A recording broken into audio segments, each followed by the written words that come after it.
நம்ம திமுக கூட்டணியில சேர்ந்த பிறகு தேமுதிக மிகவும் தரைக்குறைவாக இவர் பிரச்சாரம் பண்றாரு.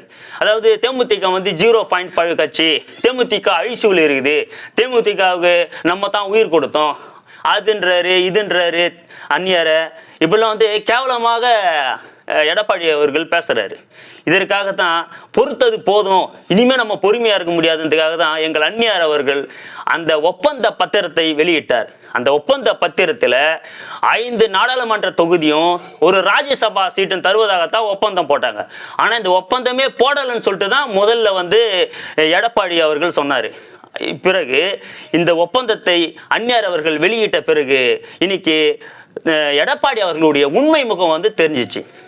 இதனால நாங்கள் என்ன சொல்றோம்னா, தேமுதிக மீது அவதூறா பரப்பாதீங்க, குறிப்பா எங்கள் அந்நியார் மீது தனி மனித தாக்குதலை நடத்தாதீங்க.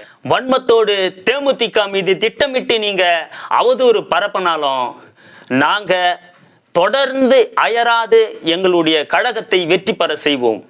நீங்க தோல்வி பயத்தால் தான் இப்படிலாம் வளர்றீங்க, உங்களுக்கு தோல்வி பயம் வந்துச்சு. மீண்டும் முத்துவேல் கருணாநிதி ஸ்டாலின் அவர்கள் தான் முதலமைச்சராக வரப்போறாரு.